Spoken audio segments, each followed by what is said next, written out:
인간이 물론 환경에 영향을 많이 받죠. 환경이 중요합니다. 그 사실이에요.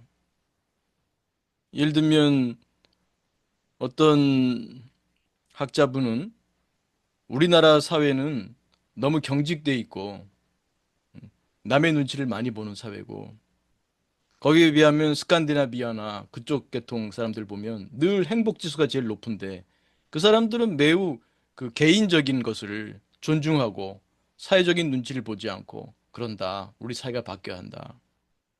맞는 말씀이에요. 그래서 우리 아시아권이 조금 행복도가 낮게 나오는 거는 그 이유도 있을 겁니다. 그 동의하지 않는 바가 아니에요. 맞는 거예요. 그러나 인간의 행복을 외적인 조건으로만 결정짓는 것에 대해서는 전 동의하지 않습니다. 우리가 이 구성주의 다루죠. 음, 구성주의. 우리의 경험이라고 하는 것이 스트레스와 웰빙, 고통과 즐거움, 행복이라고 할 수 있죠. 웰빙을. 크게 나눌 수가 있는데 이것이 박조건에서만 오는 것이 아니라 나의 안조건에 의해서도 만들어진다는 거. 이게 저는 심리학자라면 기본적으로 구성주의를 깔고 들어가야 된다. 이게 저의 주장입니다. 심리학자라면 다른 학자라면 모르지만 이 구성주의를 깔고 들어가야 된다. 왜? 우리가 경험하는 모든 것, 우리는 고통을 피하려고 하고 행복을 추구하려고 합니다. 기본이에요. 근데 이거는 물론 인간만 그렇지는 않습니다. 여러분이 키우는 반려견, 반려묘, 고양이, 강아지 모두 심지어 길가의 지렁이도 다 행복을 추구해요. 나름의 행복을. 다 나름의 고통을 피하려고 합니다. 살아있는 것들은 다 고통을 피하려고 하고 다 즐거움을 가지려고 합니다. 그런데 이 경험이라고 하는 것이 박조건에서만 오는 것이 아니라 내 안조건, 특히 인간의 경우에는 이 안조건에서 온다는 거. 이 안조건은 동기, 인지, 정서, 감각, 행동. 쉬운 말로는 욕구, 생각, 감정, 감각, 행동. 이렇게 말할 수 있고요. 이 중에서 행동, 그다음에 인지, 동기.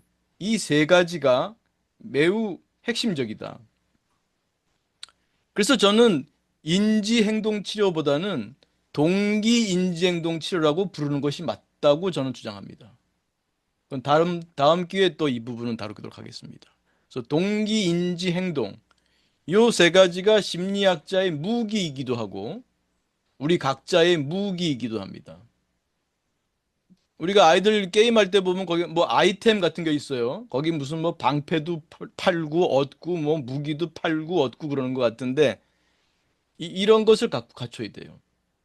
훌륭한 동기와 훌륭한 인지와 훌륭한 행동이라고 하는 안조건을 갖추게 되면 박조건이 좀 힘든 상황이 오더라도 그 경험이 고통이 아니라 즐거움을 만들어낼 수도 있다는 거죠. 그게 실력이죠. 우리가 이 마음 공부를 하는 것도 그러한 실력을 양성하고자 하는 거죠. 그러한 역량, 그러한 능력을 양성하는 거죠. 이 안조건을 공부함으로써 어떤 박조건을 만나더라도 스트레스를 줄이고 웰빙을 늘릴 수 있는 실력을 양성하는 것이죠. 그러니까 그런 그 실력을 양성하는 것, 그 과정이 마음 공부죠. 그래서 그것이 지향하는 것이 바로 성장이라고 하는 것이죠. 성장. 우리가 이 안조건을 잘 이해하고 갖춰 나가는 그 실력을 양성하는 그 과정이 성장의 과정이죠. 그걸 우리는 보통 사람이 성숙해진다, 사람이 지혜로워진다, 이런 말을 하는 거죠. 그거를 간단하게 우리가 성장, 마음의 성장, 혹은 영혼의 성장이라고 불러도 좋습니다. 이런 성장을 통해서 우리가 행복을 추구할 수 있는데, 박조건만 가지고 행복을 논하게 되면 틀린 말은 결코 아니에요. 맞는 말입니다. 그러나 심리학자는 이 박조건도 중요하지만 이 안조건에 대해서 강조를 하는 것이 저는 필요하다고 봅니다. 그리고 행복에 대한 기본 이론이 있어야 돼요. 그냥 어떻게 하면 행복해진다 그런 얘기가 아니라 이론의 바탕을 둬요. 첫 번째가 지금 나온 대로 구성주의 아닙니까? 이거를 교육할 수 있어야 된다고 봐요. 물론 학자들은 더 어려운 학술적 용어를 쓰고 싶어 할지 모르지만 저도 어찌 보면 학술 용어예요. 그러나 이것이 반복 숙달돼서 일상적으로 사용되는 용어처럼 되면 좋겠어요. 사실 엔돌핀, 도파민, 세로토닌 이거 얼마나 학술적인 용어입니까? 요즘 전 국민이 다 쓰잖아요. 뭐 도파민 모르는 사람이 어디 있어요? 그것처럼 구성주의, 동기상태 이론, 다시 동기상태 이론, 구성주의, 정보처리 용량 제한성, 마음사회 이론, 동구정마 이게 우리 국민들 모두가 도파민, 세로토닌, 엔돌핀 이런 것처럼 우리 국민 모두가 사용하는 그런 용어가 되면 좋겠습니다. 그러니까 우리가 행복하자고 할 때도 그걸 이해를 해야 돼요. 내 마음을 모르고는 행복할 수 없구나. 근데 내 마음이 경험하는 것이 내가 웰빙을, 행복을 추구하는데 그게 만들어진다는 것을 기본적으로 깔아야죠. 구성주의. 아, 내가 만드는 거였구나. 내가 경험하는 스트레스도 상당 부분은, 적어도 절반은 내가 만드는구나. 그리고 기본적으로 행복을 논할 때는 이 동기상태 이론을 빼면 안 됩니다.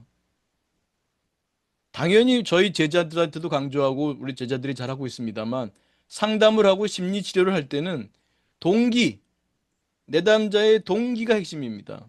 왜? 동기가 없으면 고통이 없고 동기가 없으면 증상이 없으니까요. 내 앞에 앉은 내담자를, 환자를 이해하려고 한다면 첫째가 그 사람의 동기를 파악해야 돼요. 어떤 동기가 지금 문제가 되고 있구나.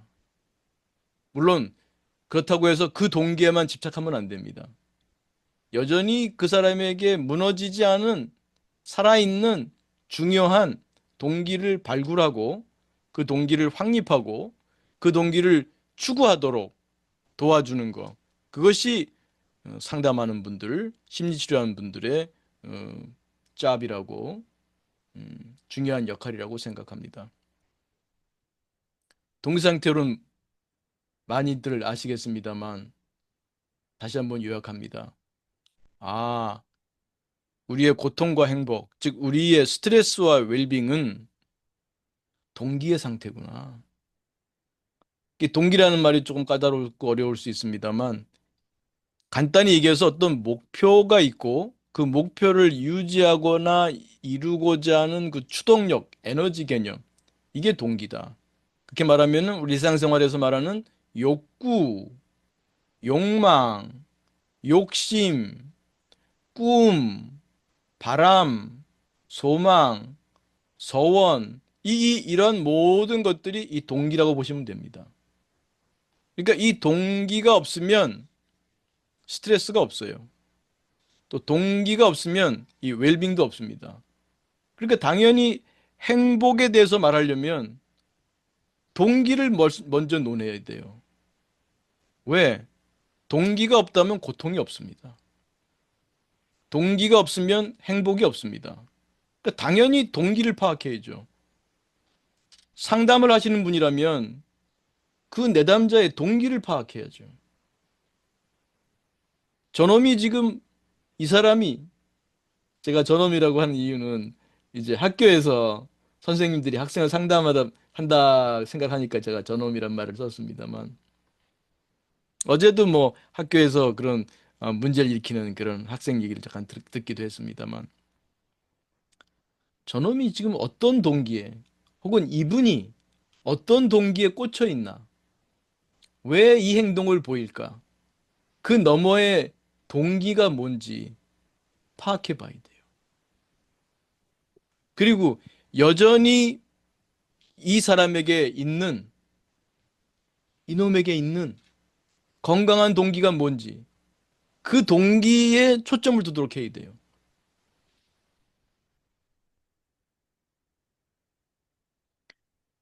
여러분이 스트레스를 경험하고 있다면 여러분은 어쩌면 여러분에게 중요한 동기를 잊고 있을지도 모릅니다. 다시 말씀드리겠습니다. 여러분이 어떤 스트레스를 경험하고 있다면 지금 여러분은 여러분에게 매우 중요한 동기를 잊고 있다고 할 수 있어요. 왜? 바로 다음에 나오는 정보 처리 용량 제한성 때문입니다. 정보 처리 용량이 작아요. 그런데 지금 스트레스 경험한다는 건 무슨 뜻이죠?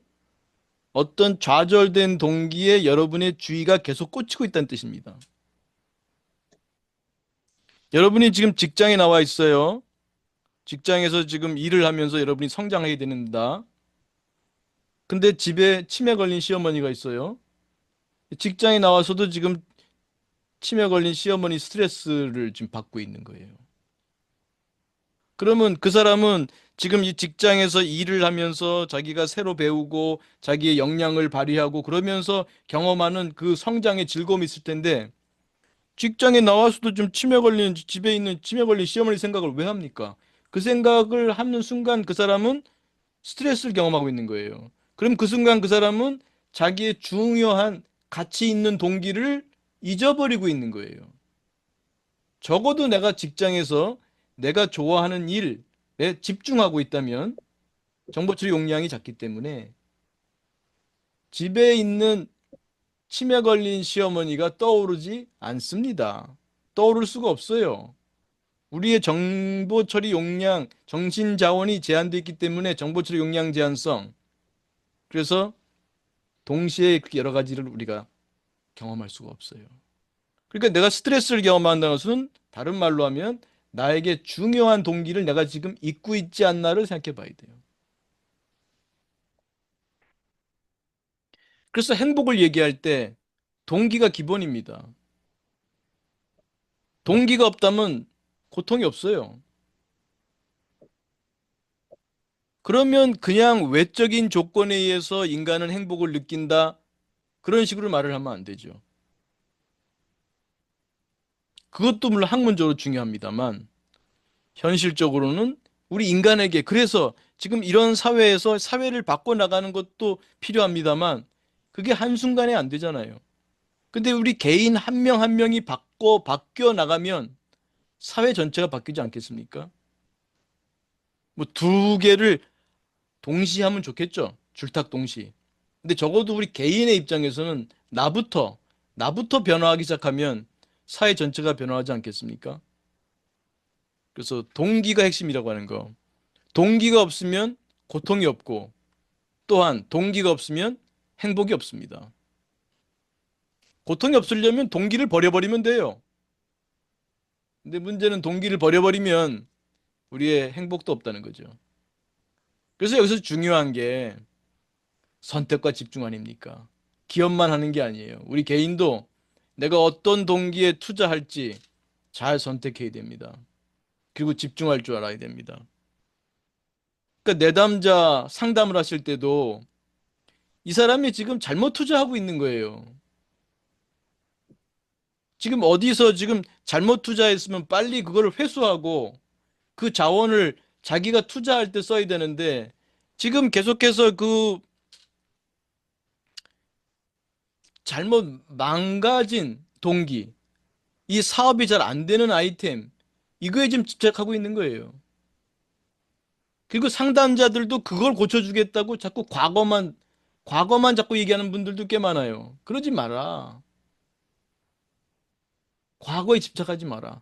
그 동기를 과감하게 놔줄 줄도 알고, 그러나 여전히 그 사람에게 있는 굉장히 중요하고 건강한 그 동기를 같이 발굴하고, 거기다가 자기 에너지를 쓸 수 있도록, 자신의 제한된 시간을 쓸 수 있도록, 그렇게 도와줘야죠. 그러면 우리의 불행은 줄어들고 행복은 늘어납니다. 행복이 고정돼 있지 않아요. 행복을 가르치는 심리학자라면 인간이 자신의 노력을 통해서 행복이 증진될 수 있음을 얘기해 줄 수 있어야 됩니다. 그리고 그 기초 이론을 설명할 수 있어야 됩니다. 동기상태 이론. 동기가 없다면 우리에게 행복이 없고 불행도 없다. 우리가 행복해지려면 그 동기를 잘 선택할 줄 알고 그 선택에 내가 시간과 노력을 투자함으로써 더 행복해질 수 있다. 물론 여기서 잊지 말아야 할 것은 행복을 추구하면 행복으로부터 멀어집니다. 행복을 목표로 삼게 되면 행복에 강박이 걸려버리게 돼요. 그럼 일상에 행복하지 않은 그런 순간들에 대한 그 톨레랑스, 인내력이 급격히 떨어집니다. 그리고 행복과 관련해서 회피 동기가 생겨요. 행복하지 않으면 안 된다고 하는 강박에 걸려가지고 그 사람은 행복을 추구하는 사람은 행복으로부터 아주 멀어지게 됩니다. 행복은 추구하는 것이 아니에요. 인간이 이러한 자기의 마음의 성장, 영적 성장을 추구하면 행복이 따라오는 겁니다. 그래서 이 동기를 파악하는 게 중요해요. 동기를 잘 파악하고 충족해 나간다면 그 사람의 삶은 행복의 길로 갈 수 있게 되는 거죠. 또 어떤 행복을 가르치는 사람은 너무 심플하게 인간의 행복을 설명해요. 인간은 좋아하는 사람들과 맛있는 걸 먹으면 행복하다. 그렇게 얘기합니다. 그거 맞는 말씀이에요. 맞는 말씀이죠. 좋아하는 사람들과 함께 있으면 다 행복하지요. 왜입니까? 인간의 동기 중에 가장 중요한 동기가 있다면 관계 동기예요. 물론 유능 동기도 중요하죠. 어떤 일을 하면서 내가 실력이 증가하는 데서 오는 그 유능감. 아이들이 컴퓨터 게임을 하는데 맨날 나오던 괴물만 나오고 맨날 빠지던 던전만 나오면 그 게임이 재밌겠어요? 눈 감고도 할 수 있는데. 내가 자꾸 죽기도 하고 던전에 빠지기도 하고 그러면서 빠져나오고 괴물이 힘들지만 어떻게 해서 그거 약점을 알아내고 그놈을 해치우는 방법 알아내고 그러면서 내가 실력이 늘잖아. 기술치가 늘잖아. 그게 재밌어서 하는 거예요. 그게 유능 동기죠. 사람은 그 유능 동기를 충족시켜 갈 때 행복해요. 그런데 더 중요한 게 관계 동기라는 거예요. 저요, 공부하는 거 매우 좋아하는 사람이에요. 그런데 여러분들이 없다, 사람들이 없다, 제 공부에서 오는 즐거움이 크지 않을 거예요. 물론 제가 무인도에 가도 공부할지 몰라요. 재밌으니까. 그러나 제가 공부한 거를 발표를 하고 누가 반응해주고 들어주고 제가 만든 MMPT를 사람들이 듣고 실천하고 그거 참 좋다. 그럴 때 제가 보람을 느끼는 겁니다. 제가 학자로서 또 이렇게 심리 교육자로서 이런 공부를 하고 일을 하는 것은 다 관계 동기의 충족과 연결되는 거예요. 그게 없다면 유능 동기도 빛을 발하기 힘듭니다. 그리고 그만큼 인간에게는 관계 동기가 중요합니다. 그러니까 좋아하는 사람들과 함께 있다. 관계 동기 충족이잖아요. 거기다가 맛있는 걸 먹는다. 기본 동기죠. 기본 생물학적 동기예요. 먹고 자고 뭐 마시고 이런 기본적인 생물학적인 것들 충족되는 거 행복이죠. 근데 우리에게 그런 동기만 있습니까? 다양한 동기가 있잖아요. 그거를 말해줄 수 있어야 돼요. 관계 동기뿐만 아니라 유능 동기도 할 수 있어야 되고 맨날 좋아하는 사람과 시시닥거리기만 있으면 살 수가 없어요. 인간은 일을 해야 되고 그 일이라고 하는 것은 자기의 유능함을 펼쳐내는 것이고요. 다양한 동기를 말해야 됩니다. 뿐만 아니라 관계 동기 중요한데 우리가 살면서 나하고 맞는 사람하고만 살 수 없어요. 그러니까 이런 공부를 통해서 나하고 맞지 않는 사람들하고도 지내는 실력을 양성하는 것이 행복을 도와주는 겁니다. 그전 같았으면은 내가 공부하지 않았더라면은 나하고 안 맞는 사람이라서 그 사람하고만 있으면 괴로웠는데 내가 이 안 좋은 공부를 해서 내가 좀 맞지 않는 사람하고도 잘 지내.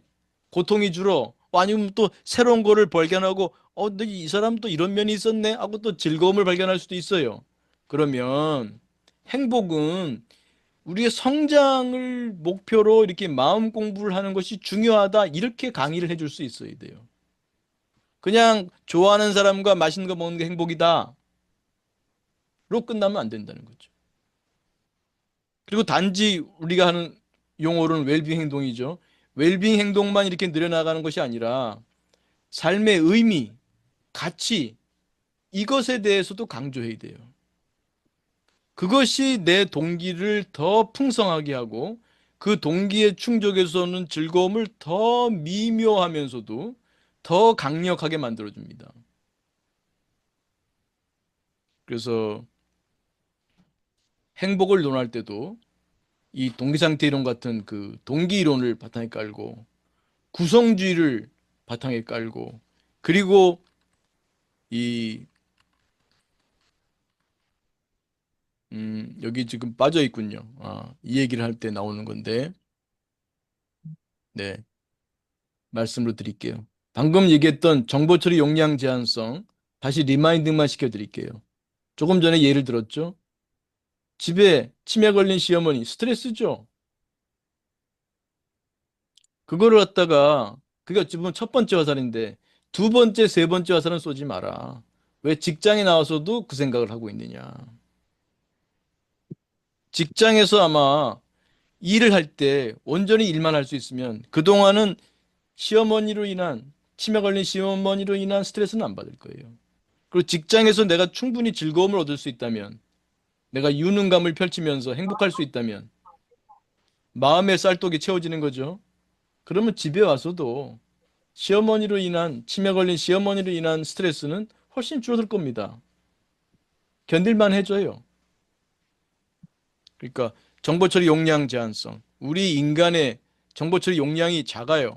여기 제가 그 명상을 설명할 때 이거 그림을 보여줍니다만 요 동그라미가 우리의 의식 공간입니다. 의식 공간. 이게 지금 내가 고통스러워하는 욕구 생각, 시어머니, 치매 걸린 시어머니가 없었어야 되는데 그런 욕구, 없었어야 되는데 지금 있고, 그걸로 인한 그 자꾸 반추하는 생각, 이런 것들로 채워지게 되면 내 의식 공간은 고통으로 채워지는 거죠. 동기 좌절로만 또 앞으로도 내일도 모레도 그럴 거니까 이 동기 좌절 예상으로 꽉 채워지게 되면 고통뿐이죠. 이거를 감각으로 이렇게 변화시키는 게 명상이고요. 이것을 다른 욕구 생각, 지금 직장에 와서는 직장과 관련된 내 유능 동기를 펼치면서 관련된 생각을 할 줄 알고 이런 것들로 채워나갈 때 내 시어머니와 관련된 그 치매 걸린 시어머니와 관련된 욕구 생각들은 내려갈 수밖에 없어요.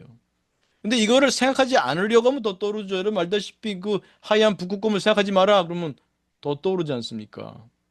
생각 안 하려고 하는 게 아니라 이 나의 건강한 욕구 생각을 활성화시키는 거. 이 과정이 여러분의 성장시키는 과정이고 이것이 여러분에게 행복을 주는 것이죠. 정보 처리 용량이 작다는 것이죠.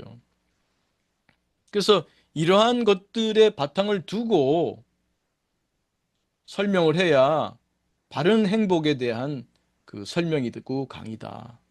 그냥 너무 외부적인 것만 얘기하거나 그래서는 안 되고 또 무슨 타고난 생물학적 요인 뭐, 외향적으로 태어난 사람은 더 행복하고 내향적인 사람은 덜 행복하다. 그거 맞는 말이죠. 맞는 말인데 그걸 사람을 그렇게 고정시키면 안 됩니다. 제가 MBTI를 별로 권장하지 않는 이유도 재미로 하면 좋은데 마치 사람을 그 고정시켜 버려요. 너 ENTJ지 나 INTP인가 뭔가 뭐 이런 식으로 얘기해가지고 자기와 사람을 상대방을 고정시켜 버려요. 이거 위험한 겁니다. 내향적으로 태어났다고 해도 어떤 상황에서는 외향성을 쓸 수 있어야죠. 오늘 자세히 얘기 안 했습니다만 마음은 사회다. 즉 여러 나들이 사는 사회다. 그 내 마음 속에는 내향적인 사람은 내향적인 나가 좀 더 크고 마음사의 무대에 자주 올라오지만 그 사람 마음속에도 보면 외향적인 나가 없지 않아요.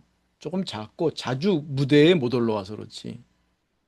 그런데 무슨 MBTI 뭐 이런 식으로 자기를 딱 고정시켜 버리면 이 외향적인 나는 그나마 작은 얘 나는 더 못 크는 거지. 더 저기 저 마음사회의 저 무대에 저 뒤편에서 울고 있게 되는 거죠. 자주 불러줘야지. 외향적인 나도 자꾸 불러줘야지.